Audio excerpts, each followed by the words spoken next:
They say dragons are just stories, myths whispered on a cold night to frighten children, fantasies of giant, fire-breathing lizards from an age-long past. They're wrong.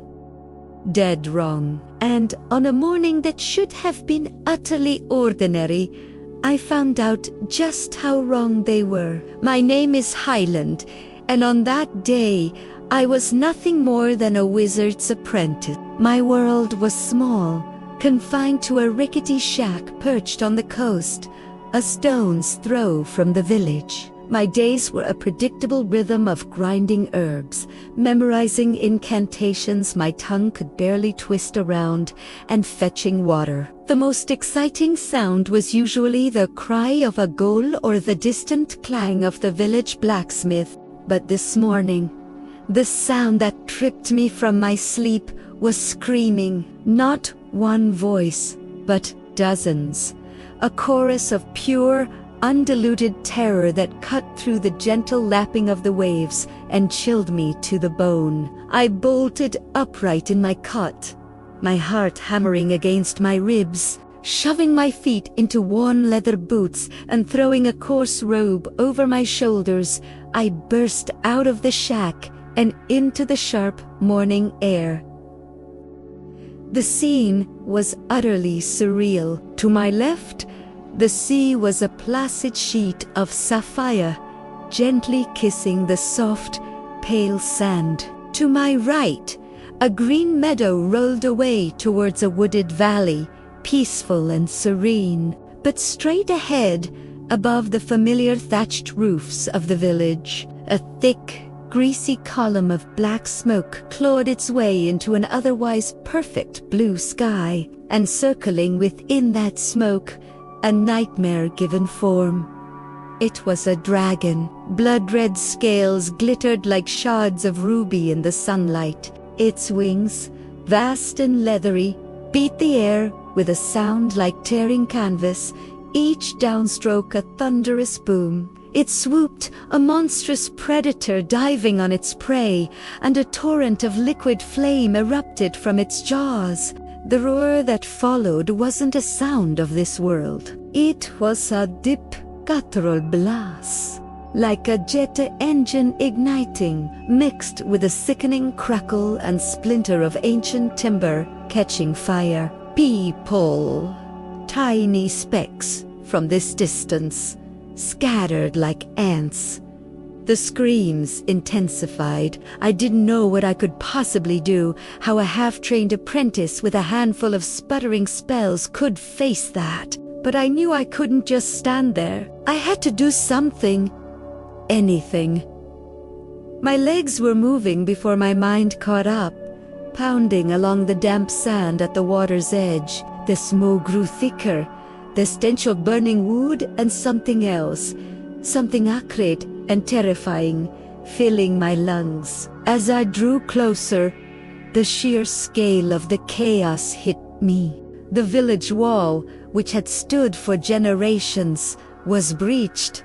A huge section of it simply gone, smashed to rubble. People ran in every direction, their faces masks of horror. Some screaming for lost loved ones, others simply running for their lives. Houses I'd known since I was a child were collapsing into fiery heaps. In the middle of it all, in the town square, stood my master. He was a beacon in the pandemonium. His arms were outstretched, his face a grimace of concentration, sweat beading on his brow. A shimmering, translucent dome of blue energy pulsed outwards from him, a magical force field straining to shield the villagers huddled behind him. With every ounce of his will, he pushed it further, trying to encompass the entire square. But it was a desperate,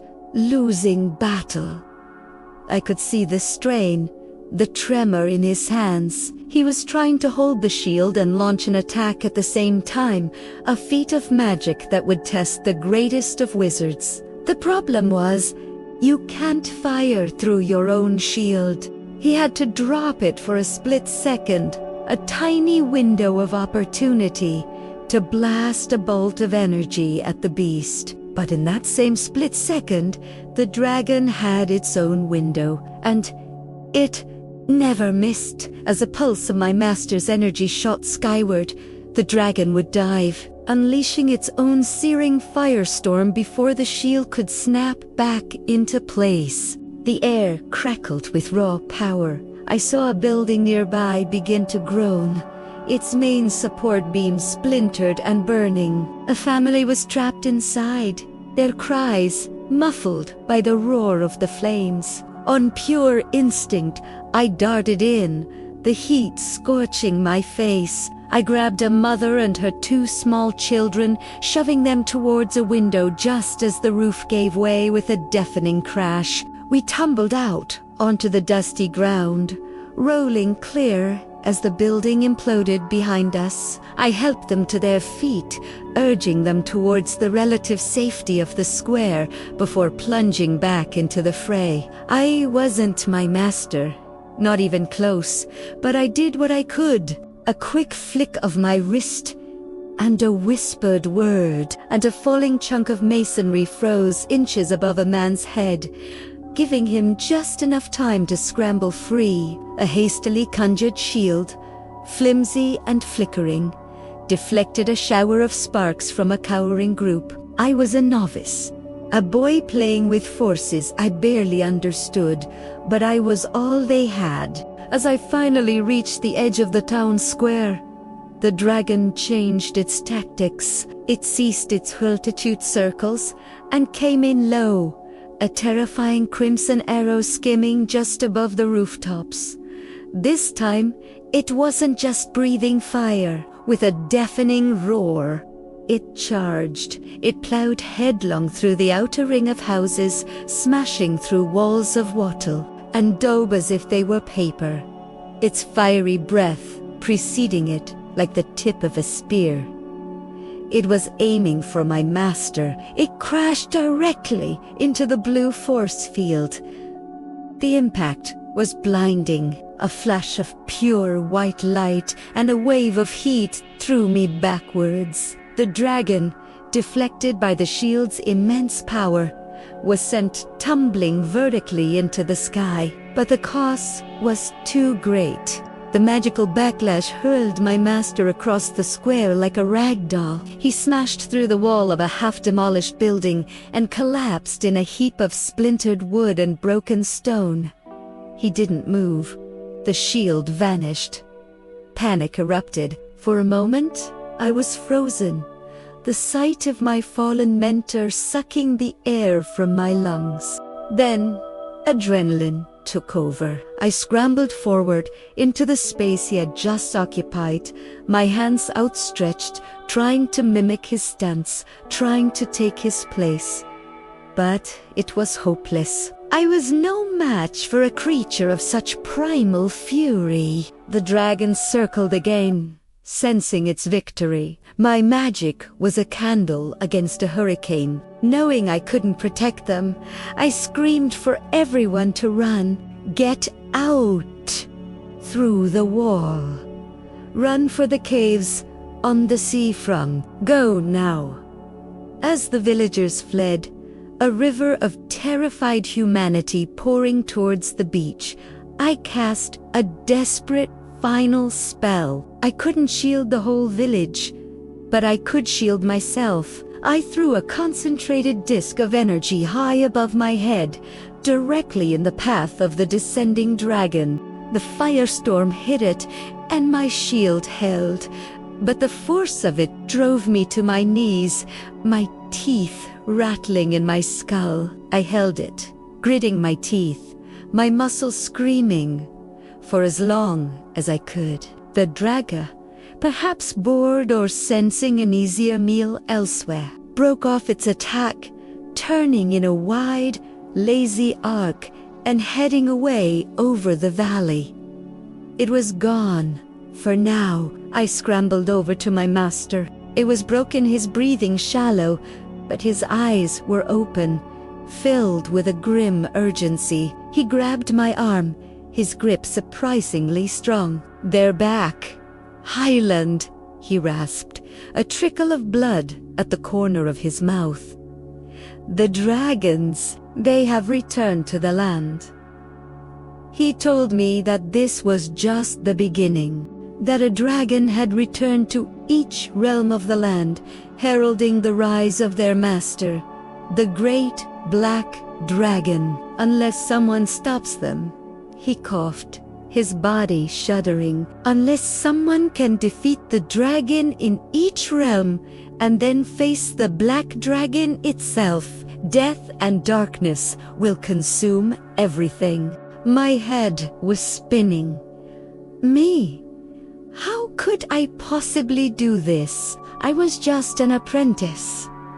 I asked him what I was supposed to do. His voice was a faint whisper now, but his words were clear. "You are not alone. You must find a team. Find Faisal, the elf, Kroger, the dwarf, and Piper, the siren. Together, you must journey through the realms. You must learn. You must master the mind, the body, the spirit, and your own magic. Only then, when you have achieved enlightenment, can you face the black dragon?" He told me of a book of enlightenment hidden in a cave in the realm of death, which held the key. He looked at me, his eyes pleading. He believed I could do it. And in that moment, seeing the faith in the eyes of the man who had taught me everything, I started to believe it myself. The villagers could look after themselves, for now they were resilient people. They could put out the fires, tend to the wounded, and take shelter in the caves. My path was set. My first stop the caves along the coast to find a dwarf named Kroger. I walked down to the seafront, the golden sand now stained with soot and ash. The gentle waves lapped at my feet as I headed away from the smoldering ruins of the village, the sea breeze a cool balm on my smoke-stung face. It was a long walk, a few hours of striding along the water's edge to avoid the treacherous rocks further inland. Finally, in the distance, I saw the network of caves that the dwarves called home. They were a reclusive lot, short, stocky, and built like barrels of solid muscle. They were also notoriously abrupt, with no time for pleasantries or beating around the bush. I approached the entrance, a gaping maw in the cliff face guarded by two heavily bearded dwarves leaning on massive axes. "I'm looking for Kroger," I said, trying to sound more confident than I felt. One of them grunted and jerked a thumb into the darkness. Deep inside, follow the noise.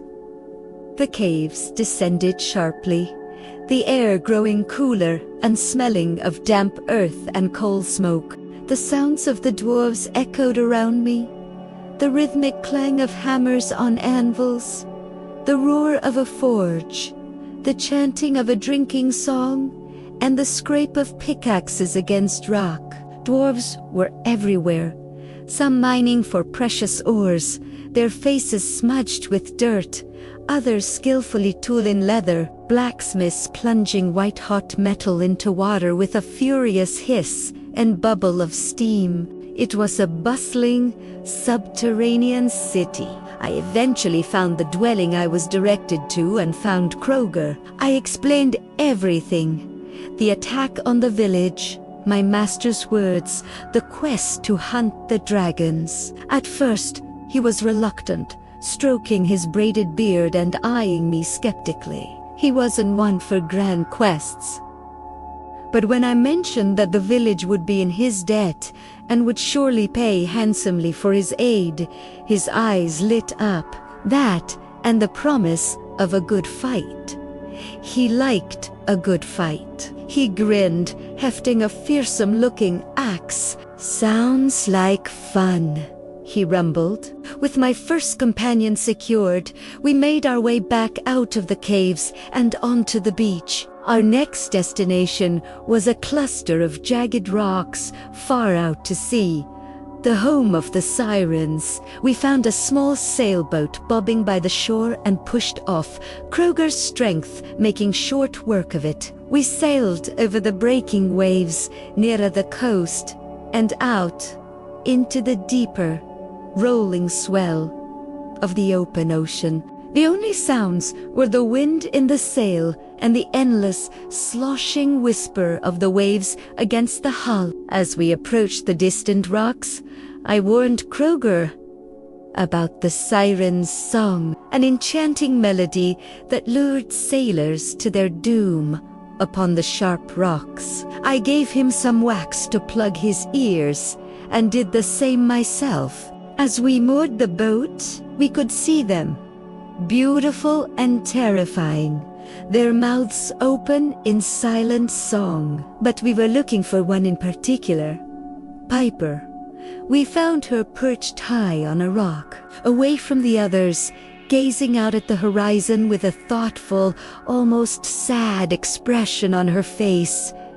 She wasn't singing. I climbed the rock and, standing before her, unplugged my ears. She was the most beautiful woman I had ever seen. I explained our quest, telling her of the dragon's return and the darkness they would bring to everyone, siren and human alike. She listened patiently, her eyes never leaving my face. She liked the idea of getting away from this place, of breaking free from the grim, instinctive cycle of her people. She wanted to be with others, to be part of something more than just a lure for death.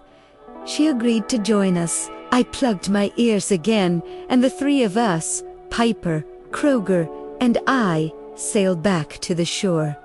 Our team was almost complete. All that remained was to find the elf, Faisal.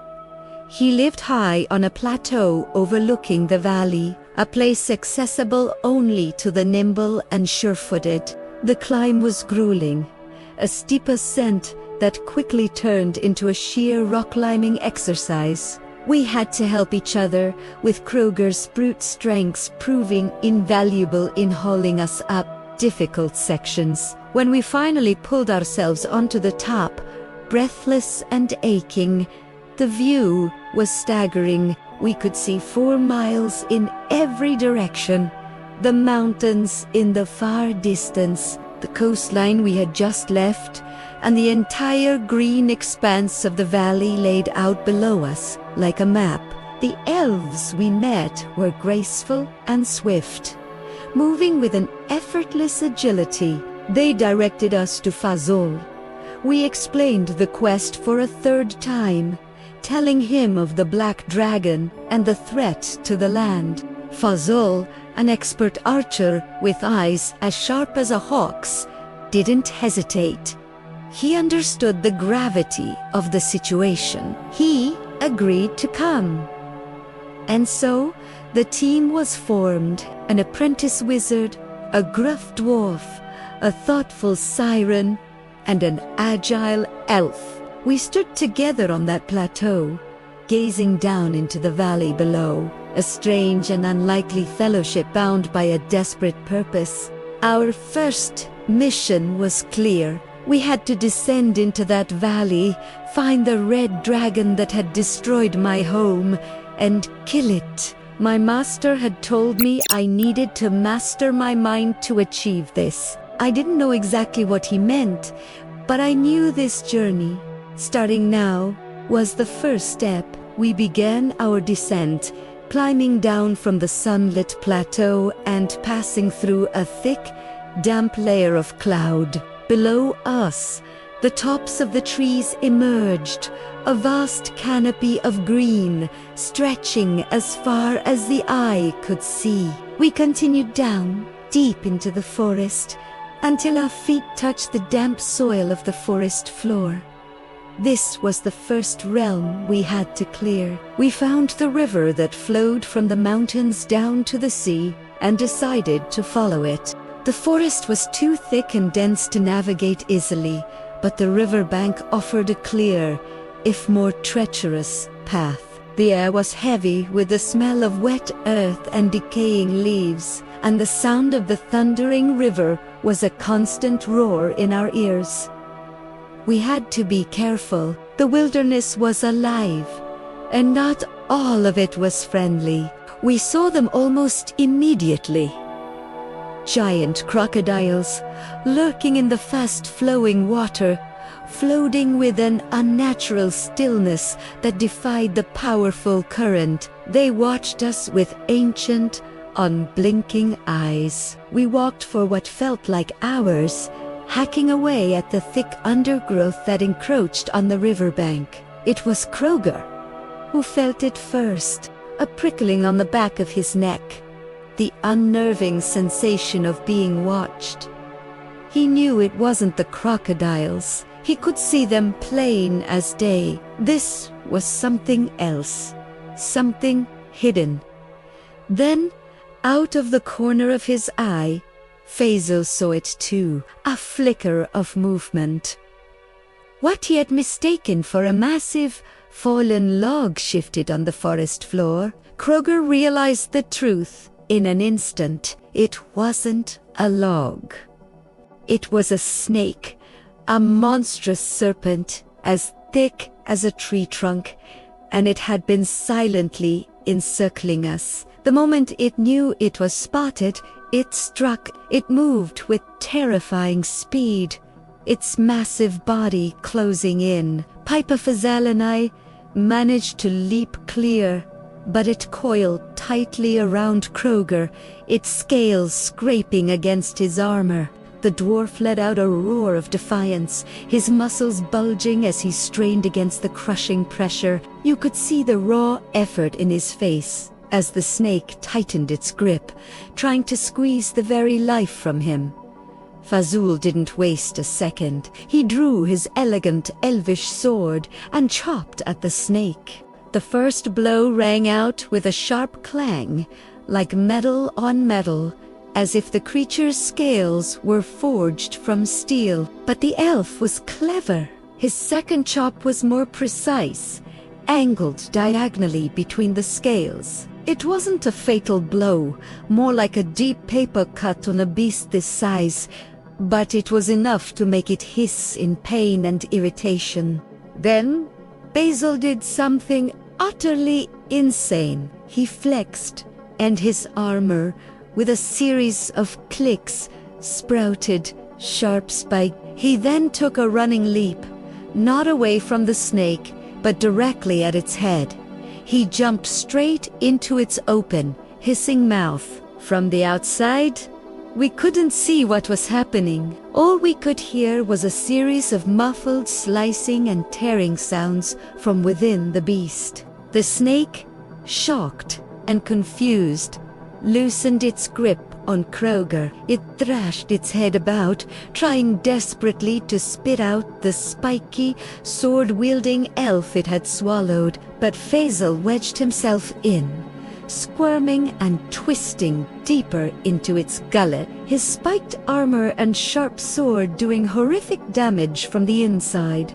He carved his way down its throat, deeper and deeper into its belly, until, with a final, gory eruption, he burst out from the snake's midsection. The colossal head slumped to the ground, and the body lay motionless. Fazel stood atop the carcass, covered in blood and viscera, puffing and panting from the effort.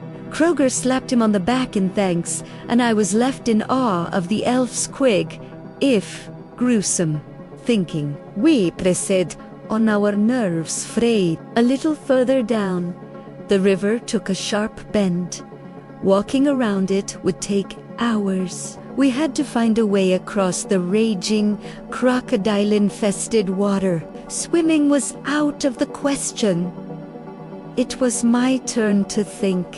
I saw several large, fallen trees nearby. Working together, we managed to haul one to the river's edge. We carefully pushed it into the water, The powerful current immediately caught it, swinging the far end around until it latched against some sturdy trees on our own bank, forming the first part of a makeshift bridge. We repeated the process, pushing another tree out further, using the first to anchor it, and then another, and another, until we had a precarious but complete walkway spanning the torrent. It wasn't sturdy, and we had to move quickly, but it got us across. On the other side, we heard it, a distant, echoing roar that sounded like a howl of rage. Dragon. We continued our journey, moving towards the sound, until we came upon a sight unlike any I had ever seen. A tree so colossal it seemed to hold up the sky. A huge, jagged crack ran down its trunk. A wound that continued into the ground and through its massive root system, leading down into a hidden cave.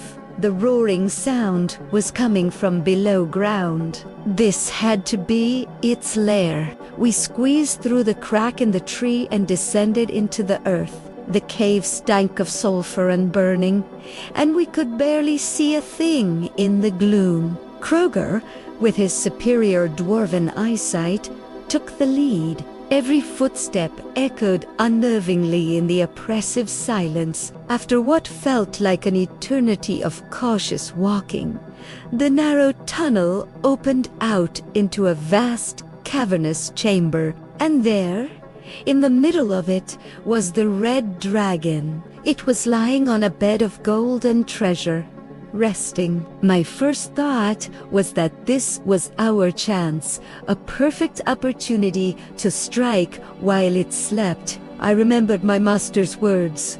Asterisk. You need to have mastered your sense of mind. Asterisk. This wouldn't be as simple as just walking up and stabbing it. As if reading my thoughts, the dragon's eyes snapped open. It became aware of us in an instant. With a deafening roar, it launched itself into the air, its powerful wings creating a gust of wind that nearly knocked us off our feet. Flames fanned down upon us, and I quickly threw up another magical shield to protect the group. The cave was enormous, and the dragon used the space, circling high above us. We couldn't reach it, but while I was trying to figure out a plan, Faisal was already in motion. The agile elf was scaling the cavern wall, climbing with incredible speed, trying to get above the dragon. High up in the ceiling was a hole, the opening through which the dragon must have entered. It looked tiny from down here, but that was only because of the height. Piper and I took cover behind some large rocks, while Kroger, in a fit of dwarven fury, simply charged at the airborne dragon, waving his heavy sword uselessly as it soared far out of his reach. Suddenly, a long rope of vines dropped down from above. Faisal had reached a high ledge and lowered them for us.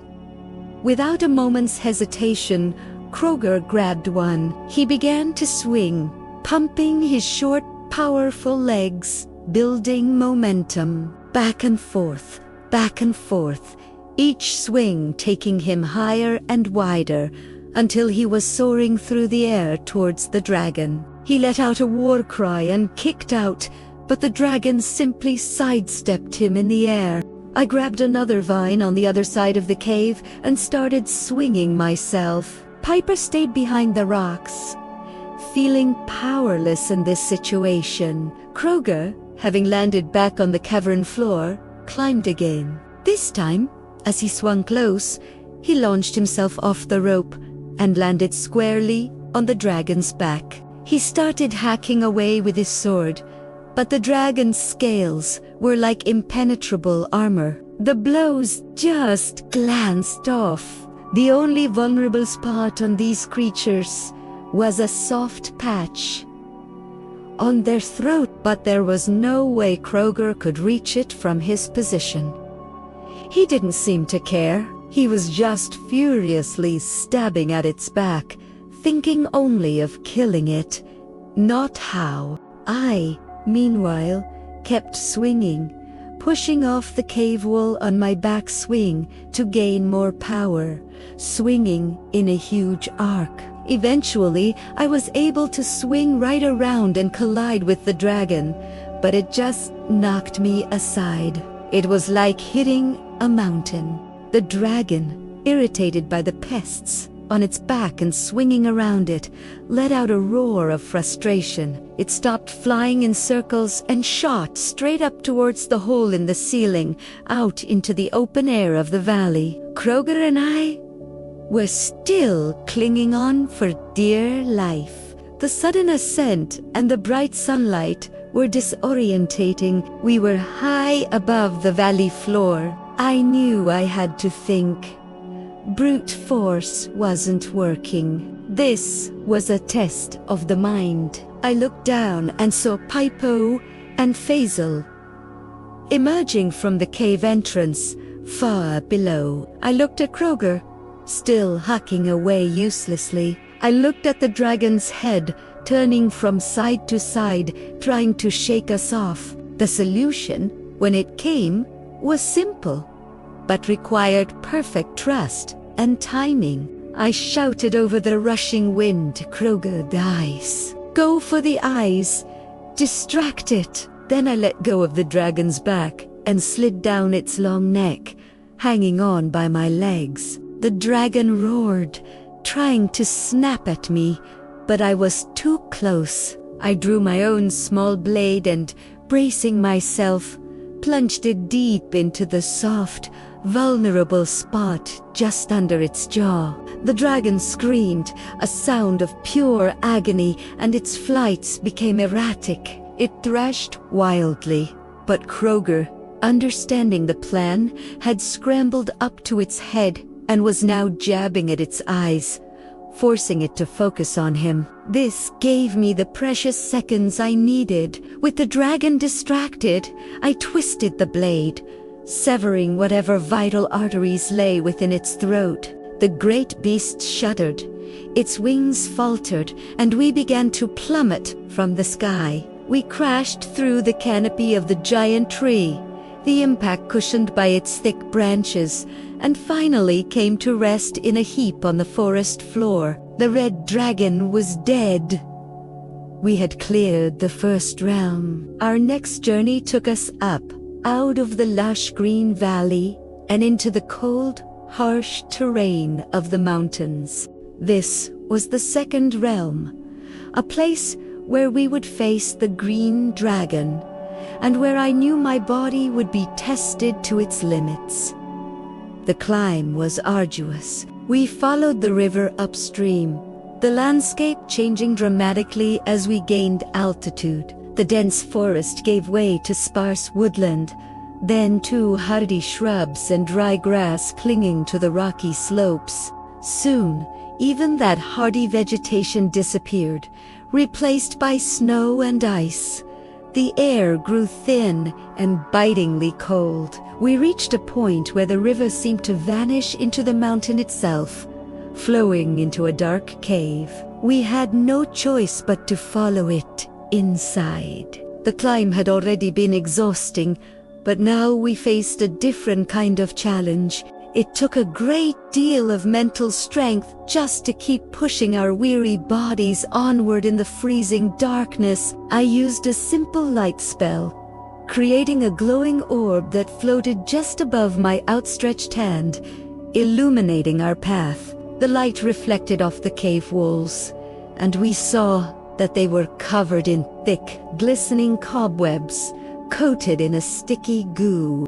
Kroger, who had spent most of his life in caves, warned us to be careful. "Don't touch them," he grunted. "This is bad business."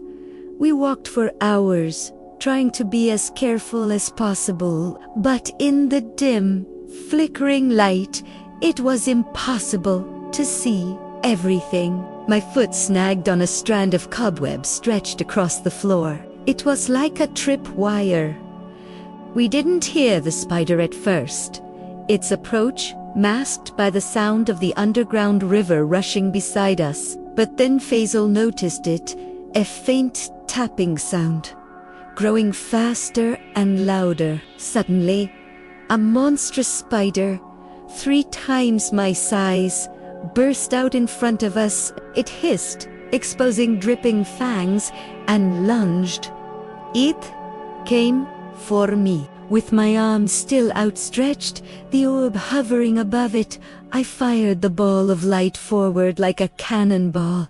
Just as we all leaped out of the way, I rolled behind a corner and fired an electric bolt from my other hand, striking the creature in its side. It toppled over, but quickly righted itself, its shiny black carapace reflecting the light from the orb, which now lay dimming on the floor. Kroger, ever the warrior, ducked low and ran around us, climbing onto some rocks. He launched himself at the spider's head, grabbing its massive fangs, 1 in each hand. He wrenched them in opposite directions, his face a mask of pure strain, sweat pouring down his brow. The spider shook its head violently, trying to throw him off. But the dwarf held on, his muscles bulging, until, with a sickening tearing sound, both fangs ripped from the spider's gums. Kroger fell to the floor, the venomous teeth still in his hands. He threw them aside as the spider, now enraged and distressed, dripped venom from its open wounds. He leaped back onto its body, drew his sword high, and plunged it deep into the spider's head. It went still instantly, its legs giving way as it collapsed to the floor. Kroger rolled off its body, landing on his feet, and calmly sheathed his sword. I recreated the orb of light above my hand, and we continued our journey, now warier than ever. Eventually, we found our way out of the caves, emerging beside a huge, thundering waterfall. Faisal, with his elven climbing skills, expertly guided us up the treacherous, slippery rock face alongside it. At the top, we found a vast, frozen lake, with water flowing from under the ice to feed the waterfall we had just climbed. Around the lake, giant, woolly mammoths roamed, stomping on the ice to break it for a drink. The landscape was a blinding, bright white, and a bitterly cold wind howled across the mountain tops. We trudged through the deep snow, pushing forward against the gale. In the distance, through the swirling snow, we saw a figure. At first, we thought it was a person, but as we got closer, keeping low, we realized our mistake. It was a yeti. By the time we recognized it, it had already caught our scent. Food was scarce up here, and the yeti charged, a mountain of white fur and muscle. I stepped forward to meet it. It swung a massive arm, and I managed to block it, channeling a bit of magic to root myself to the spot like an immovable object. It was like trying to stop a falling wall. It swung its other arm, and I blocked that too. I jumped and kicked hard up between its legs. The beast dropped to its knees with a roar of pain. I quickly created a magic shield and swung it like a club, whacking the yeti around the head. It slumped to the ground, more out of shock than injury, and quickly scrambled back up while I kept it busy, dodging and rolling under its clumsy swings. I told the others to make a run for it. "I'll catch up, Primera," shouted. The yeti managed to grab me and threw me through the air. Primera landed face first deep in a snowdrift. If it had been any other surface, I would have been seriously hurt, but the soft snow broke my fall.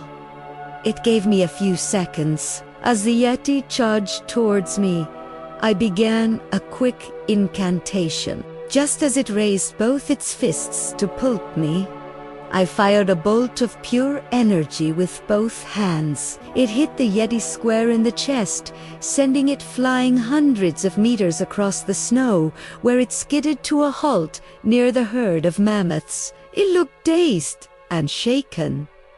That was my chance. I ran, catching up with the others. We carried on until we saw an old stone temple perched precariously at the very peak of the mountains. From one side, we could look down on the valley we had come from, its top hidden by a blanket of clouds. From the other, we could see a vast, shimmering desert stretching to the horizon. As we approached the temple, a roar erupted from within.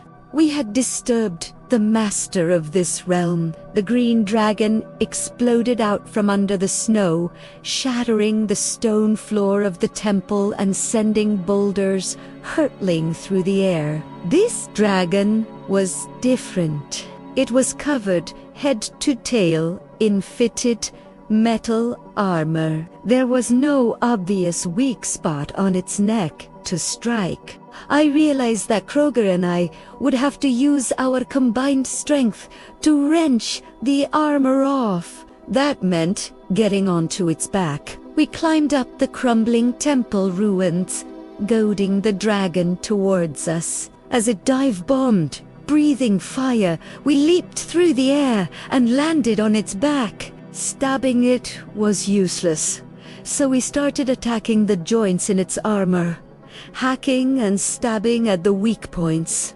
The dragon flew erratically, trying to throw us off, climbing high into the air before diving low, spinning and looping. We just had to hang on, and whenever we got an opportunity, we attacked the armor. After a long and bruising struggle, we managed to break a piece free, but we still couldn't penetrate its tough hide. The vulnerable spot on its neck was still covered. Kroger had an idea. He hooked his legs under the dragon's wings to anchor himself, then grabbed my legs and leaned forward, holding me so I could hang upside down around the dragon's neck. I hacked and hacked away at the neck armor while the dragon twisted and breathed fire down at Piper and Faisal on the ground. Finally, the armor broke free, exposing the dragon's throat, but in the process, I dropped my sword. All I could do was hang on, wrapping my legs around its neck and start punching. Punch after punch on the same spot, trying to break through. Kroger worked his way up to the neck, wrapped his own legs around it, and with his shorter, stronger arms, tried to dig his hands in to pull the skin apart. Between us, with him pulling the skin taut and me thumping with all my might, I finally managed to strike straight through the dragon's neck. The green dragon plummeted from the sky, crashing into the mountain and skidding to a halt in a heap of snow and rock. We had done it again. Now, we had to climb down the other side of the mountain and head into the desert to find the blue dragon. To do that, my master had said, we would need to develop our spirit. Our descent from the freezing mountain peaks into the desert was a journey from one extreme to another. The biting cold gradually gave way to a stifling heat. This was the third realm, a vast, lifeless desert where the mountains blocked all rain and clouds. During the day, the heat was scorching. At night, the temperature plummeted to freezing. We knew we had to find the blue dragon, and I used a simple tracking spell. A small, floating light appeared in my hand, with one side glowing brighter than the other, always pointing towards our quarry. We walked for what felt like days through the endless brown, dusty landscape. Sandstorms appeared out of nowhere, whipping sand into our faces and lungs, making it impossible to see or breathe. Then, one night, something new attacked. As darkness fell, ghostly apparitions rose from the sand. They were incorporeal, our swords passing straight through them. But their chilling touch drained our energy and will. We had to fight them all night, unable to rest, unable to drop our guard for a single moment. By the next day, we were exhausted and, more worryingly, running low on water. I performed another spell, sending a ball of light shooting off into the distance to find a water source. It stopped, hovering like a fixed star on the horizon. It was still half a day's trek away. As we neared what looked like a small oasis, the sand around it erupted. Giant scorpions, drawn by the moisture, swarmed us, their tails whipping over their backs, stingers dripping with venom. We fought them off, dodging their pinching claws and barbed tails. Piper, with her incredible agility, managed to leap onto the back of one, grabbing its tail. She used her balance, honed by years on the ocean waves, to steer the scorpion like a living chariot, directing it into the others, causing them to attack each other in their confusion. Kruger rolled under one, slicing open its soft belly, while Faisal fired a single, masterful arrow that skewered the tails of two scorpions together, tangling them up. The chaos gave us the opening we needed to get to the oasis. We plunged ourselves into the cool water, drinking deeply and splashing our faces, the relief indescribable. It was a real oasis, a small patch of lush green life in the middle of the desolate wasteland. After refilling our water skins and resting, we continued our journey. A couple of days later, the ground began to rumble. The rumbling grew into a thunderous roar, and the desert floor exploded upwards from beneath our feet, throwing us back. The blue dragon burst from the sand, a magnificent, terrifying creature that glowed with an ethereal light against the night sky. It wasn't solid like the others. It was partially translucent, more like a ghost than a physical being. It dived, breathing a stream of electric blue fire that struck the sand and instantly turned it to glittering glass. We scattered, dodging the attacks. Our swords were useless, passing straight through its spectral form just as they had with the ghosts. As it swooped around for another pass, I realized what we had to do. This would require absolute trust. I told the others the plan. The dragon had to become solid to harm us with its fire. We had to lure it in, let it commit to an attack, and strike at that exact moment of vulnerability. Kroger buried himself in the sand. I stood just in front of his position. The dragon dived towards me. I just stood there, my heart pounding, my hand behind my back, preparing a personal force field. Primera, hua, itit.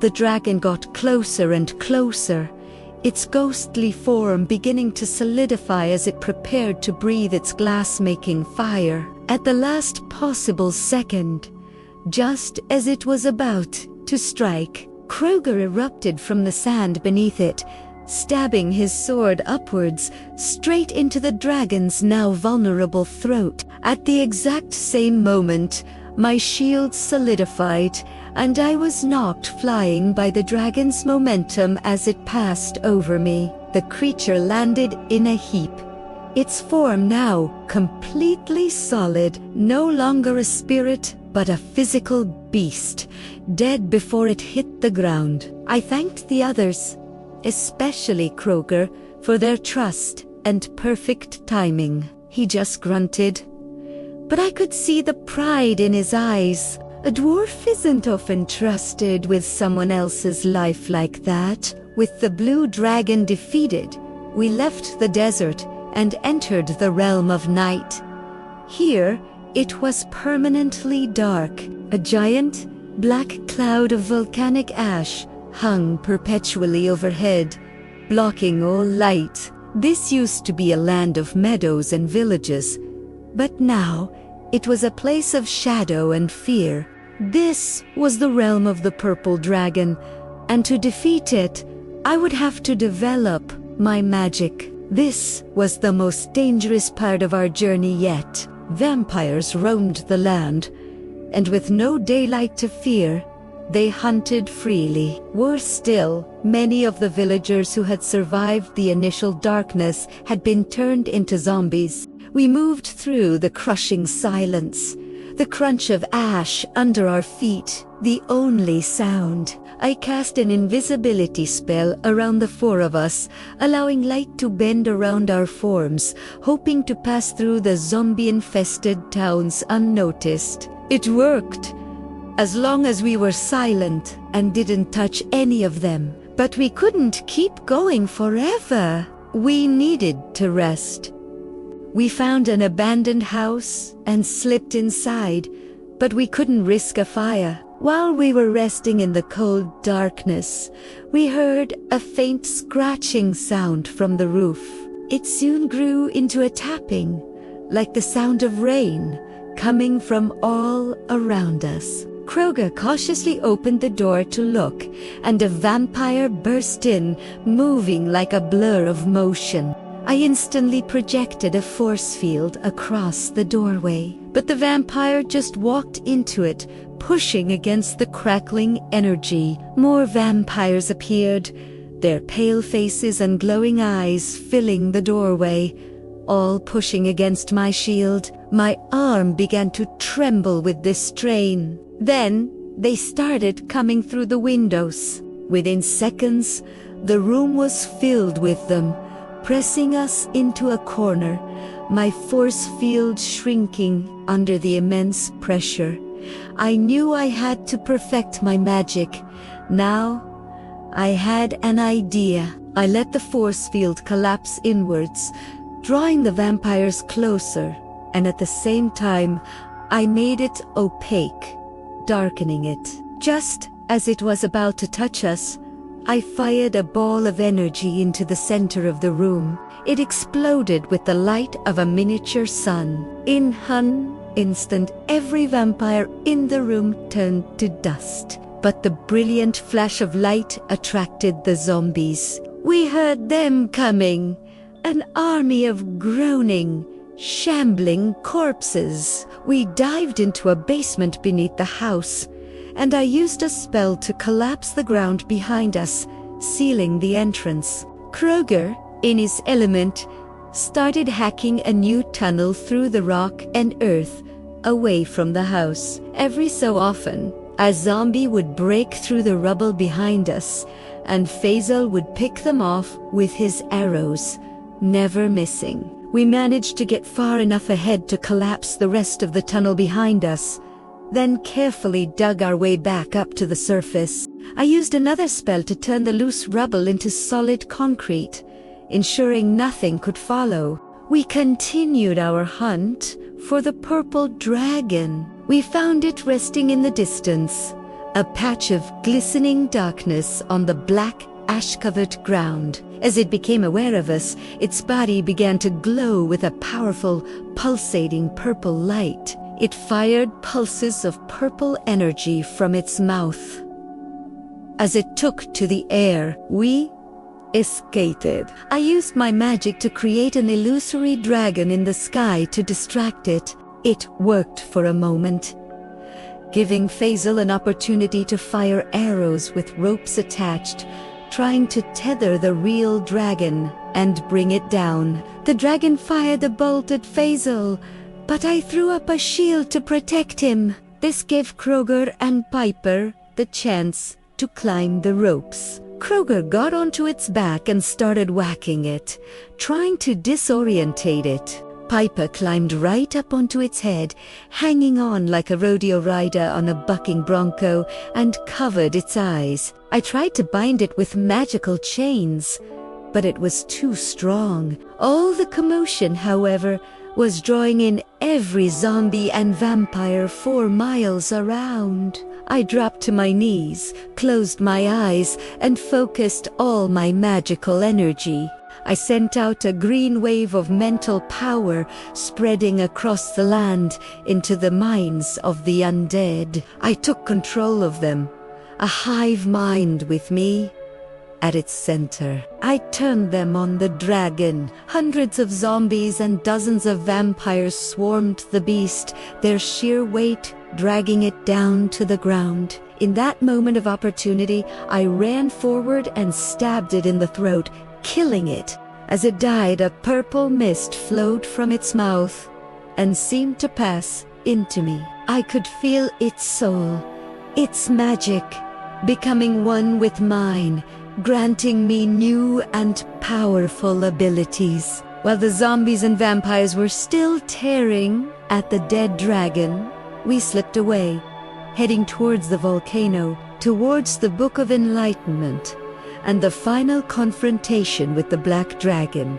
We left the realm of night and entered the realm of death, the land at the base of the great volcano. Life barely survived here. The ground was a treacherous field of old lava flows and fresh ash, chunks of molten rock, some as large as houses, rained down from the sky, and pyroclastic flows of hot gas and dust rushed down the mountainside faster than the speed of sound. We found a cave leading into the volcano, offering some shelter from the chaos outside. Inside, we followed a tunnel, our way lit by the ominous glow of flowing lava. We heard thudding footsteps ahead. A cyclops appeared, a one-eyed giant guarding the path.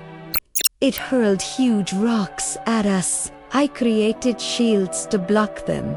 Faisal ran forward, slicing one boulder in half with his sword, then used the flying rocks as stepping stones to launch himself onto a ledge high above the Cyclops. At the same time, Kroger barrel rolled under the barrage of rocks and got right underneath the giant. I fired a disorientating beam of light at the Cyclops' single eye, and in that moment of blindness, Faisal dropped from the ledge onto its head, stabbing his sword down, while Kroger sliced upwards into the backs of its legs, collapsing it to the floor. We ran on, deeper into the volcano, the heat becoming excruciating.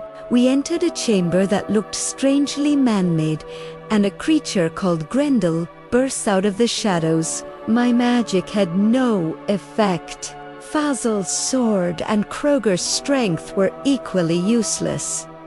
It seemed invincible. Then, Piper simply sat down on the floor and began to sing. Grendel clutched its ears, howling in agony, and started smashing its own head against the wall until it dropped to the ground. Unconscious, her song had attacked its mind, its spirit, where our physical attacks had failed. We reached a smooth, black wall. I sensed something was behind it. I touched it and felt a spot that was a slightly different temperature. I projected some of my new purple magic into that spot, and a doorway opened. Inside, in the center of a vast, golden chamber, was a pedestal. On it sat a book, the Book of Enlightenment. I rushed over and opened it. The first page was a mirror. The second page was a mirror. Every single page was just a mirror, reflecting my own confused and angry face. I threw the book to the ground in a rage. This was supposed to be the answer, the key to defeating the Black Dragon. Had someone been here before and ruined it? Faisal and Kroger were equally frustrated. I felt helpless. All this for nothing. I slumped to the floor, leaning against the pedestal, and for the first time on this journey, I cried. Then, after a few minutes, my crying turned to laughter. I suddenly understood. It was so simple. I picked up the book and looked again. On every page was the answer. myself. The enlightenment wasn't written knowledge. It was self-knowledge. The journey itself had given me all the skills I needed. The mind to outwit the red dragon, the body to overcome the green, the spirit to defeat the blue, and the magic to conquer the purple.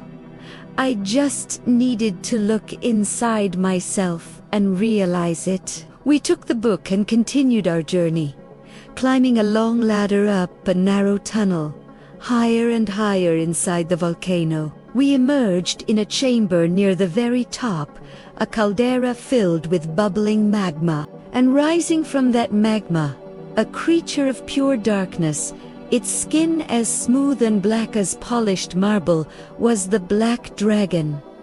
It breathed a fire so intense it was almost white. There was no glowing weak spot on its throat. It was perfectly, uniformly black. We fought for hours, but it was hopeless. It was too powerful. In the fight, I was struck and thrown across the room. The Book of Enlightenment flew from my bag and landed open on the floor. I noticed the dragon shied away from it, turning its head. It was afraid of its own reflection. The book was too small, but I had an idea. Using all my magic, I created a mirrored wall that encircled the entire chamber. Everywhere the dragon turned, it saw its own terrifying image staring back. Enraged, it fired its breath at the reflection. The breath just bounced back and hit itself. It spun around, firing again and again, faster and faster, its own destructive power being turned back on it. Its own breath was the only thing that could harm it. It began to glow, turning from black to red, then orange, then yellow, then white hot, before it finally exploded. As its remains rained down into the magma, the volcano went quiet. The four of us climbed out onto the summit. The great black cloud of ash was falling, but it was no longer being replaced. The sun began to break through, and for the first time in an age, light shone down upon the realm of night, revealing the land below. We had done Italiano, we had cleared the realms. We could go home. The journey back was long, but filled with a sense of peace. We went back through the desert, over the mountains, through the valley. I said goodbye to Faisal as he returned to his home on the plateau. I thanked Kroger as he descended back into the dwarven caves. I parted with Piper as she went back to her rocks by the sea, a promise to visit passing between us. I returned to my village. It was already being rebuilt, the people strong and resilient. My master was recovering, his wounds healing. He smiled when he saw me, a deep, knowing pride in his eyes. That night, for the first time in what felt like a lifetime, I returned to my own small shack. I went home, got into my own bed, and fell into a deep, peaceful sleep. I had left on my journey as a wizard's apprentice. I returned as a wizard in my own right. The world was safe, for now, and I was ready for whatever came next. Thanks for joining me on this incredible journey. If you enjoyed this story and want to hear more tales of adventure and magic, make sure you hit that subscribe button down below. And don't be shy. Leave a comment to let me know your favorite part of the quest. And give this video a thumbs up if you found it helpful for a bit of escapism. Until next time, sleep well. Thank you for allowing me to be a part of your night. May you find deep peace and restful sleep. Wishing you the sweetest dreams. If you liked it, please like, comment, and subscribe. Bye.